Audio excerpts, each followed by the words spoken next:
வணக்கம் மக்களே. டிசம்பர் 25 உலகமே இயேசு கிறிஸ்துவின் பிறந்தநாளை கொண்டாடக்கூடிய அந்த நேரத்தில் தமிழ்நாட்டில் தஞ்சாவூரில், அதுவும் கீழ்த்தஞ்சை என்று அழைக்கப்பட்ட அந்த பகுதியில் கிட்டத்தட்ட ஒரு 60 ஆண்டுகளுக்கு முன்பு தீயில் கிட்டத்தட்ட ஒரு 44 பேர் உயிரோடு எரிக்கப்பட்டார்கள். அது எங்கே அப்படின்னா கீழ் வெண்மணி அப்படிங்கிற ஒரு பகுதி தான். அந்த தினம்தான் டிசம்பர் 25. இந்த சம்பவம் நடந்தது 1968. குறிப்பாக சுதந்திரம் வாங்கி கிட்டத்தட்ட ஒரு 20 ஆண்டுகளில் தமிழ்நாட்டையே இந்தியாவே ஒழுக்கச் செய்த வெள்ளக்காரன் காலத்தில் கூட இந்த அளவுக்கு கொடூரம் நடந்தேறியது கிடையாது. ஆனால் வடக்கே உள்ள அந்த நிலக்கிழார்கள், ஜமீன்தார்கள் அவர்களுக்கும் கூலி வேலை செய்யும் தொழிலாளர்களுக்கும் இடையான இந்த ஒரு போராட்டமானது இவ்வளோ உச்சத்தை அடைந்ததில்லை. தமிழ்நாட்டில் இந்த சம்பவம் நடந்து அந்த காலகட்டத்தில் ஒரு மிகப்பெரிய அதிர்ச்சியை ஏற்படுத்தியது. அதுவே தமிழ்நாட்டு அரசியலில் ஒரு பெரிய திருப்புமுனை, டேர்னிங் பாயிண்ட் கூட சொல்லலாம். இந்த கீழ்வெண்மணி அப்படிங்கிற சம்பவம் எதில் ஆரம்பிச்சிச்சு அப்படின்னு பார்த்தீங்கன்னா, வெறும் அரைப்படி நெல் உயர்வுக்காக ஒரு சிறிய ஒரு போராட்டமாக ஆரம்பிச்சது. அது மிகப்பெரிய ஒரு போராட்டமாக வெடித்து கிட்டத்தட்ட 44 பேர் உயிரோடு எரித்து கொலை செய்கிறதுக்கு காரணமாச்சு. அதுக்கு அடுத்தடுத்து ஏற்பட்ட நிகழ்வுகள் தான் ரொம்ப வேடிக்கையாகவும், இந்த நீதிமன்றம் அப்படிங்கிறது அது உயர்நீதிமன்றத்திலேருந்து உச்சநீதிமன்றம் வரை எப்பவுமே பண்ணையாளர்களுக்கும் பணக்காரர்களுக்கும் நிலக்கிழார்களுக்கும் அது தனியான ஒரு ஸ்பெஷலான தீர்ப்பாகவும் காப்பாற்றக்கூடிய ஒரு நீதிமன்றமாகவும் இருக்கும் அப்படிங்கிறதுக்கு இந்தியாவோட சட்ட புத்தகங்கள் ஒரு சாட்சியாக இருந்துச்சு. இது எதில் தொடங்குச்சு அப்படின்னு பார்த்தீங்கன்னா, அதாவது வெள்ளக்காரன் காலத்திலே பார்த்தீங்கன்னா இந்தியாவில் இந்த நிலக்கிழார்கள், ஜமீன்தார்களுக்கும் அவர்களுடைய பண்ணையில் வேலை பார்க்கக்கூடிய கூலி தொழிலாளர்களுக்கும் எப்பவுமே ஒரு உரசல் இருந்துச்சு. இந்த பண்ணை தொழிலாளர்கள் இந்த கூலி தொழிலாளர்களை சுரண்டுறது, அவருடைய வேலையை உழைப்பை சுரண்டுறது, அதற்கு சன்மானமாக மிக குறைந்த அளவில் அவர்களுக்கு சம்பளமும் நெல்லையும் கொடுத்து, அதுபோக அவருடைய தோட்டத்திலையும் பண்ணையிலையும் அடிமைகளாக, கொத்தடிமைகளாக அமெரிக்காவில் கருப்பினர்கள் எப்படி வெள்ளையர்கள் அடிமைப்படுத்தினாங்களோ அதே மாதிரி இந்தியாவிலையும் குறிப்பாக தமிழ்நாட்டில் இந்த காவிரி டெல்டா பகுதியில் கீழ்த்தஞ்சை, அப்போ சொல்லப்படுறது கீழ்த்தஞ்சை, இப்போ நாகப்பட்டினம், காரைக்கால் அந்த பகுதிகளில் அதிகமாக இருந்துச்சு. இதில் ஒரு குறிப்பிட்ட சில சமூகத்தில் உயர் ஜாதியினர்கள் தான் இதில் ஈடுபட்டுட்டு இந்த மாதிரி தங்கள் தோட்டத்தில் வேலக்கூடிய ஒடுக்கப்பட்ட மக்கள், சமூகத்தில் மிகவும் பின்தங்கிய மக்களை இந்த மாதிரி கொடுமைப்படுத்தி அவருடைய இரத்தத்தை உரியும் அட்டைப்பூச்சிகளாக இந்த மாதிரி இருந்துருந்தாங்க. அந்த காலகட்டத்தில் பொது உடைமை இயக்கங்கள் 1960களில் தலை தூக்க ஆரம்பித்து அவர்கள் இந்த உழைப்பை சுரண்டும் நிலக்கிழார்களுக்கு எதிராக போராட இந்த தொழிலாளர்களை ஒன்றிணைத்து ஒரு இயக்கம் ஆரம்பித்தாங்க. அந்த இயக்கத்தின் கீழ் எல்லா அந்த கூலி தொழிலாளர்கள், ஒடுக்கப்பட்ட மக்கள் அனைவரும் ஒன்று சேர்ந்து இந்த நிலக்கிழார்களையும் ஜமீன்தார்களையும் எதிர்த்து போராட முடிவு செய்தார்கள். இவர்கள் செங்கொடியை ஏற்றினாங்க. நிலக்கிழார்கள், ஜமீன்தார்கள் அவங்க நெல் உற்பத்தியாளர்கள் சங்கம் அப்படின்னு ஒரு அமைப்பை உருவாக்கி அவர்கள் மஞ்சள் கொடியை ஏற்றினார்கள். இந்த இருவருக்கும் இடையே ஒரு மிகப்பெரிய பிரச்சனை, இந்த மாதிரி கூலி உயர்வு தொடர்பாக பிரச்சனை ஏற்பட்டதுக்கப்புறம் அப்போ அரசாங்கம் ஒரு கமிட்டி உருவாக்கி இவர்களுக்கிடையே சமரசம் உருவாக்கி சம்பள உயர்வு கட்டாயமாக கொடுக்கணும் அப்படின்னு சொல்லி ஜமீன்தார்களுக்கு உத்தரவிட்டது. அந்த சமயத்தில் இதை ஏற்றுக்கொள்ளாத இந்த கீழ்வெண்மணி அந்த பகுதியில் வாழ்ந்த ஒரு மிகப்பெரிய ஜமீன்தார் தான் கோபாலசாமி நாயுடு, கோபாலகிருஷ்ண நாயுடு அப்படின்னு ஒருத்தர். அவர் இதை ஏற்றுக்கொள்ளவே முடியாது அப்படின்னு சொல்லி ரொம்ப பிடிவாதமாக இருந்தார். அவர் தான் அந்த நெல் உற்பத்தியாளர்கள் சங்கம், அதாவது ஜமீன்தார்கள் சங்கத்தோட தலைவராக இருந்தார்.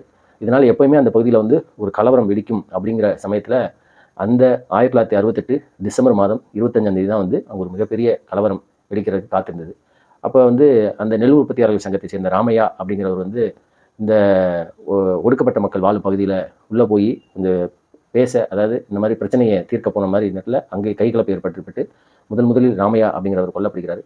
அதற்கு பழி தீர்ப்பதற்காக இந்த ஜமீன்தார்கள்லாம் சேர்ந்து கிட்டத்தட்ட ஒரு 30-40 ஜமீன்தார்கள் சேர்ந்து கூடுதலாக கிசான் போலீஸ் அப்படின்னு சொல்லி ஒரு படையை உருவாக்கி ஒடுக்கப்பட்ட மக்கள் வாழ்ந்த பகுதிகளில் உள்ள புகுந்து அவருடைய குடிசைகளெல்லாம் அடித்து நொறுக்கினார்கள்.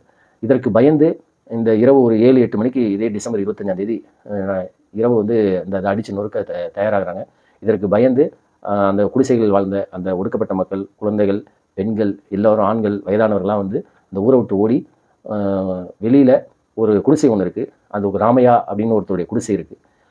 அந்த ஏரியாலே அந்த ஒரு குடிசையில் தான் 4 புறம் சுவர் வைக்கப்பட்டு கூரை வைந்த ஒரு வீடாக இருந்துச்சு. அந்த வீட்டுக்குள்ளே போய் உள்ளே புகுந்து அவர்கள் தாப்பா போட்டு தாங்கள் பத்திரமா இருக்கலாம்னு நினச்சி, பாதுகாப்பாக இருக்கலாம்னு நினச்சி உள்ளே புகுந்தாங்க. அந்த சமயத்தில் அந்த ஊர் முழுவதும் தேடிய இந்த பண்ணையாட்கள், ரவுடிகள், கிசான் போலீஸ் எல்லாருமே பார்த்தீங்கன்னா ஊரே காலியாக இருக்குது அப்படின்னு சொல்லி தேடையில ஒரே ஒரு குடிசை மட்டும் வெளியில் பூட்டு போட்டுருந்துச்சு. அப்போ இங்கே தான் ஒட்டுமொத்த கிராமமே இருக்குது அப்படின்னு சொல்லி அந்த குடிசை ராமையாவோட குடிசையை தீ வைத்து எரித்தார்கள்.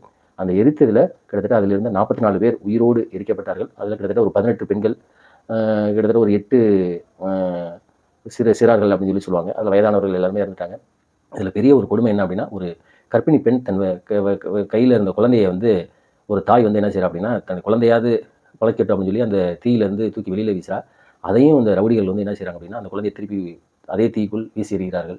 அந்த மாதிரி கொடூரத்தின் உச்சம் இந்த தமிழ்நாடு இந்த சமூக நீதினு சொல்லி சொல்கிற இந்த பூமியில் நடந்த நிகழ்வு தான் வந்து இந்த கீழ்வெண்மணி சம்பவம். அதை தொடர்ந்து வரப்பட்ட தீர்ப்புகள் அது இதை காட்டிலும் கொடுமையாக இருந்துச்சு. இந்த மாதிரி சம்பவங்கள் நடந்து முடிஞ்சப்ப கிட்டத்தட்ட இது காரணமான இந்த கோபாலகிருஷ்ணன் நாயுடு அவர் வந்து வழக்கு தொடரப்பட்டு இந்த வழக்கு வந்து தஞ்சாவூரில் உள்ள நீதிமன்றத்தில் நடக்குது. கோபாலகிருஷ்ணன் நாயுடு கிட்டத்தட்ட அவரோட சேர்ந்து ஒரு 28 பேர் மீது வந்து இந்த வழக்கு இது விசாரணை போய்க்கிருக்கு. அந்த மாதிரி ஒரு சமயத்தில் அவருக்கு வந்து 5 ஆண்டுகள் சிறை தண்டனை கொடுக்குறாங்க. இதை எதிர்த்து அவர் வந்து உயர்நீதிமன்றத்துக்கு போகிறாரு. சென்னை உயர்நீதிமன்றம் விசாரிச்சுட்டு கோபாலகிருஷ்ணன் நாயுடு வந்து ஒரு ஜமீன்தார் அதாவது பணக்காரர், அவர் வந்து ஒரு பண்ணையாள், அவர் வந்து இந்த மாதிரிலாம் செஞ்சிருக்க மாட்டார் அப்படின்னு சொல்லி சாட்சிகள் இல்லைன்னு சொல்லி என்ன செய்யுது, சென்னை உயர்நீதிமன்றம் அவரை வந்து விடுதலை செய்யுது. இதனால் கோபம் கொண்ட மக்கள் வந்து இந்த கோபாலகிருஷ்ணன் நாயுடு வந்து வெட்டி கொலை செய்கிறார்கள். கிட்டத்தட்ட அவருடைய உடம்பு வந்து 44 துண்டுகளாக வெட்டப்படுகிறது. பலிக்கு பலி. அதாவது அரசாங்கம் வந்து சரியான தீர்ப்பை வராட்டினா மக்கள் வந்து ஆயுதத்தை கையில் ஏந்தினார்களாம். அது எந்த அளவுக்கு முடியும் அப்படிங்கிறதுக்கு இந்த கீழ்வெண்மணி சம்பவம் வந்து ஒரு மிகப்பெரிய உதாரணம். இன்றும் இந்த தினத்தில் வந்து அந்த நிகழ்வோட அதிர்வுகள் வந்து இன்றைக்கும் காணலாம்.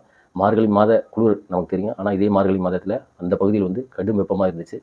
சரி, இவ்வளவு நடந்து கிட்டத்தட்ட இந்த சம்பவம் நடந்து 55-60 ஆண்டுகள் ஆனாலும் இன்றும் தலித்துகள் மீதான அடக்குமுறை, ஒடுக்கப்பட்ட மக்கள் மீதான ஒடுக்குமுறை மீண்டிருக்கா? தமிழ்நாடு வந்து ஒரு சமூக நீதியான பூமியாக இருக்கா அப்படின்னா இன்றைக்கும் அப்படி இல்லைன்னா இது சொல்லலாம். இன்றைக்கும் பார்த்தீங்கன்னா வேங்கவேல் சம்பவம், எத்தனையோ இடத்துல வந்து தலித்துகள் வந்து ஒடுக்கப்பட்ட மக்கள் வந்து இன்றைக்கும் வந்து பல்வேறு வகையான துயரங்களுக்கும் இதுக்கும் ஆள்பட்டு தான் இருக்கிறாங்க. அப்போ வந்து நம்ம வந்து இன்னும் கடக்க வேண்டிய தூரம் நிறையா இருக்குது அப்படின்னு சொல்லி தான் சொல்லலாம். இன்றைய சமூகத்துக்கு வந்து பார்த்திங்கன்னா இந்த கீழ்வெண்மணி சம்பவம் வந்து நிறையவே தெரியாது. அட்லீஸ்ட் குறைந்தபட்சம் அப்படின்னா 55-60 ஆண்டுகள் ஆனதுனாலையும் இன்றைய சமூக வரலாறுல வந்து இது எங்கேயுமே இருக்காது. இதை தேடி கண்டுபிடிச்சி இந்த மாதிரி நாட்கள் வரையில் தான் இதை பற்றி பேசுவாங்க, அதுக்கப்புறம் மறந்துடுவாங்க. ஆனால் உண்மையான சமூக நீதி அப்படிங்கிறது எல்லோரும் அனைவரும் சமத்துவத்தோடு இருக்கிறதா, அதான் வந்து உண்மையான சமூக நீதி. அடுத்த தலைமுறை கண்டிப்பாக இதை தெரிஞ்சுக்கணும். இதை படிக்கையில் வந்து ரொம்ப, அதாவது நம்ம என்ன மாதிரியான ஒரு சமூகத்தில் வாழ்கிறோம் அப்படிங்கிறத நமக்கே ரொம்ப வருத்தமாகவும் இருக்கும். நம்முடைய மனிதர்கள் வந்து எவ்வளோ ஒரு கொடூரமானவர்கள், பணத்துக்காகவும் இதுக்காகவும் அரிசிக்காகவும் நெல்லுக்காகவும் ஊதியத்துக்காகவும் வந்து எந்த ஒரு கீழ்த்தரமான செயல்களை செய்வார்கள் அப்படிங்கிறதுக்கு இந்த கீழ்வெண்மணி சம்பவம்லாம் வந்து ஒரு மிகப்பெரிய சாட்சியாக இருக்குது. அதுலேயும் பார்த்தீங்கன்னா இதெல்லாம் படிக்கையில் அந்த பண்ணையாள்கள் வந்து வேலை பார்க்கக்கூடிய அந்த கூலி தொழிலாளர்களை எப்படி சித்திரவதை செய்வார்கள். சாணிப்பால் அப்படிங்கிறது என்ன அப்படின்னா, யாராவது சம்பள உயர்வு கூலி உயர்வு கேட்டால் சாணியை கரைச்சி வாயில் ஊற்றுறது, சவுக்கடி. அதுக்கப்புறம் பண்ணையில் வந்து அதாவது நிலத்தில் வேலை பார்த்துட்டு பண்ணையாரோட வீட்டில் வேலை பார்க்கணும். இந்த மாதிரிலாம் பல சம்பவங்கள் அந்த காலத்தில் நடந்தேறி இருக்குது. இதை எல்லாருமே கண்கூட பார்த்துட்டு தான் இருந்திருக்காங்க. இப்போ இன்றைக்கெலாம் வந்து ஓரளவுக்கு நம்ம வந்து அதில் வந்து மீண்டு வந்திருக்கோங்க. அந்த மாதிரி சம்பவங்கள்லாம் எங்கேயுமே கிடையாது. நிலைச்சு வந்தார்கள். அவருடைய அட்டூழியங்கள் அதெல்லாம் வந்து இதுக்கப்புறம் வந்து நிறைய ஜமீன்தார் ஒழிப்பு முறை சட்டம், அந்த மாதிரி பல சட்டங்கள்லாம் இயற்றப்பட்டு அது முழுவதும் நிறைவேறுதல் இல்லையா, ஆனால் ஓரளவுக்காக நம்ம வெற்றியை கண்டிருக்கோம். இதுக்கு தான் வந்து நமது அரசியல் சாசனம் இதுக்கெல்லாம் வந்து